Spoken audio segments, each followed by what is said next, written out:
Okay, good afternoon.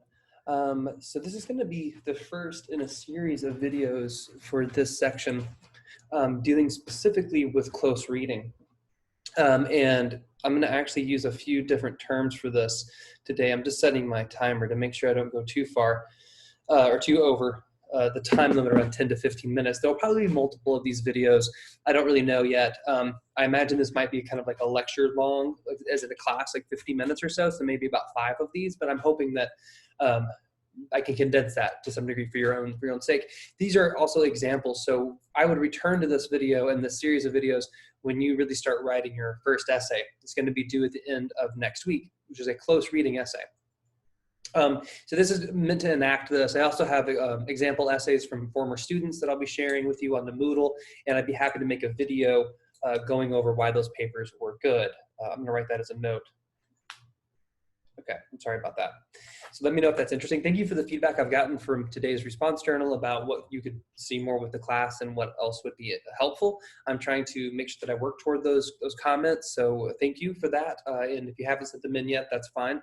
This video may not approach your comments because I haven't received everybody's, but I want to start posting stuff today that's available for you over the next 7 days while you're working on your next major assignment.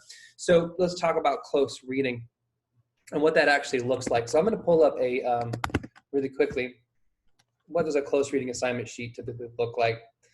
And this isn't exactly the one that I intend to use for this course, but I want to have something to show this to you. So as I start working toward this one, you'll have a sense of this one. So basically, 1,000-word essay, thesis-driven, complete with in-text citation, and a works cited page. Okay, so we're going to be looking at, in this part, focusing on imagery, voice, language, sound, and reply. What we're going to focus on more in ours, because we've been talking about it more, is the use of imagery and the use of line. So I haven't had a chance to update this one, so I'm sorry if this is misleading, but I just want to get a sense of what this will actually look like.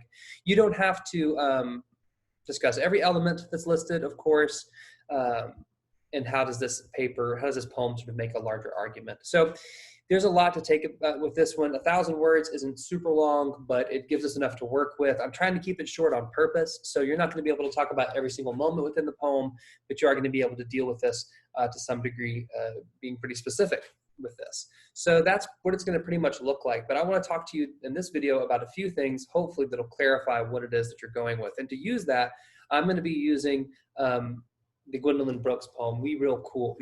Pardon me. A number of us, we spent some time on this one. I saw a lot of good comments on this, some interesting ideas, some noticing elements in terms of the analysis that are really helpful to pull out.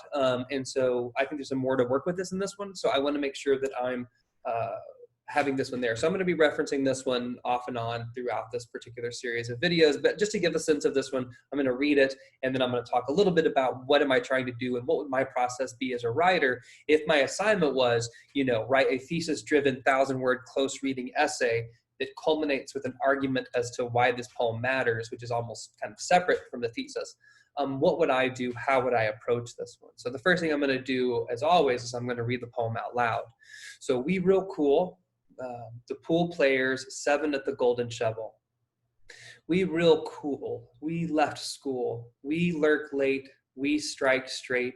We sing sin. We thin gin. We jazz June. We die soon. Okay, so just even the reading experience is something I want to talk about just very briefly. As I always say in these videos, I like to just look at the poem and try to get a sense of what it's doing, what's my initial expressions with this one, because sometimes those might come up to be critically important later on. It might give me more of a sense of how to connect these ideas. So first thing I notice is that this is an epigraph right here, which typically an epigraph is going to be using a quote from some other source, maybe a song lyric or a different text. It could be almost anything, but it's kind of meant to inform the rest of the poem. So it's the first thing I really encounter. Typically, her name and dates would not appear after a title. That's just more for convenience sake for the poetry packet. But in either case, this is the first thing that I really notice. And the golden shovel, I've been looking that up a little bit. There's nothing I really know specific for that one. I could do some research, which might be really interesting to think about regarding, where Gwendolyn Brooks is from, where she went to school. Maybe there is a place, historically speaking, that they're called the Golden Shovel. That could be like a really interesting research project that's a little bit secondary to the poem itself, but still very interesting. That's the first thing that I notice. I know who Gwendolyn Brooks is, just from having taught the poem a number of times and from graduate school. So I'm familiar with her body of work, sort of generally speaking, not super specifically, but I know most of, well, actually not most of, I know some of her work. I know her more anthologized work, which is one of them. This is a very anthologized poem, but I want to approach this pretty cleanly and just kind of talk my way through it with you. So that's the first thing I notice is here. The second thing I notice, of course, in the pool players is important, right? That's how they define themselves. That's how they're being defined. So this is part about definition of self, how we categorize people, right? And this is now the group of pool players. 7, pardon me, so there's 7 of them at the Golden Shovel. Now, is there significance in 7? I mean, numerology, we could always make an argument that yes, there is. Right now, I don't feel particularly drawn to any one reading of that particular, that number. So there might be an essay out there that has an excellent argument for the presence of the number 7, but I personally, at this moment, I don't have anything to really claim about that. And then, of course, the Golden Shovel, the name of the place sounds like a bar to me with the pool, right? There's going to be a place that we hang out, a place that people are allowed to be and enjoy themselves with games.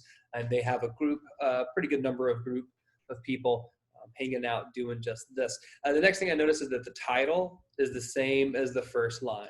So there's not really a word for that, but I don't think there is. If there is, I just don't know it, which is fine. But so it's titled after itself. Is that important? I don't really know yet. That sounds like interesting to me, and I might explore that later. Like, what does it mean to be titled? I might make a correlation to how this designates the group as a certain thing right here. This gives them an identity, and this is giving them an identity as well, and it's sort of reifying that in the structure of the poem when we look at it. The next thing I see is it's very short, 2, 4, 6, 8 total lines, one more line than there are people. So that's important to me. I also notice that the lines are very, very short and the stanzas are coupled. So I have couples in here, things that belong together. Couplets usually tell me like they're paired. So that's always something that I can think about. And I mean, there's just so much, to be honest with you, the more I talk about this, and the more I see that this poem is so visually revealing to me. Like everything about this poem seems to be like, pay attention to the way that I look. So we have like this epigraph, it's all in capital letters. And then we have like these couplets, even though the number up here was 2, this one is 7. I'm sorry, do that backwards. Up here is 7, these are 2. The language is super tight. Every line ends with the word we, except for the very last line and the only other, and there's a 1 up at the very top. So 1. This also is a line that has 4 words. Everything else is 3 except for the last, which is 2. So numbers seem to be really important to me. I'm writing that down so I don't forget it later. Numbers and visual information. So one of the things I want to talk about now toward the end of this first video is what does it mean that I'm gathering up all of this information here at the front, that I'm talking about numbers and identity. I want to make sure I write that down. What am I actually doing right now? Is this helpful? Is this just wasting time? The truth is that what I'm actually trying to teach you, as much as I'm trying to teach you how to look at poetry closely, is how to slow down and read things closely and see what kind of information is being presented to you implicitly, right? What are you being convinced of that you may not pay a close attention to normally explicitly, right? Really focusing in on, but that it is absolutely informing the way that you take in content. So this is an important, I think, just task to know about. If you're on TikTok, if you're signing your agreement for a credit card, the way that this information is presented to you is actually part of the message. So, do some research on TikTok. Think about that the agreement that you sign, that you click yes to. Are you reading those things? Do you know where your information is going? Because the whole point of this kind of lesson isn't so that you necessarily become excellent readers of poetry. That's fantastic when that happens. But what it's really about is, how do I pay close attention to the material that I'm ingesting on a daily basis? And who is it? Because if I'm not paying attention, and if I'm not the one who's giving explicit attention to implicit information, the way that things are being presented to me, then somebody is on the other end making sure that I don't feel compelled to look at it. So somebody, to me, and that may sound a little bit Like they're gonna get you, man. But to me, it feels like they are writing. So when I look at like the terms of agreement for any of the apps that I'm going to download, it's just like scrolling through pages, right? So you're telling me they can't simplify that? They can't just make that into like a bullet point with like some, you know, with some animatronics in the back of like pandas and stuff. Like they're not able to do, of course they're able to do that. Part of the point is that we're gonna scroll it. It's overload information in a culture designed to do quick like furtive looks through, I think glances through complicated apps. So what I want you to know with all of this is that what I'm writing down right now are just initial impressions, right? What the way that this information is being presented to me. And later on, I might be able to turn that into something more critical. It might help me understand the text in a larger sense. And it may not, but that's okay because I don't waste anything by questioning the material that I'm consuming, regardless of what that material is.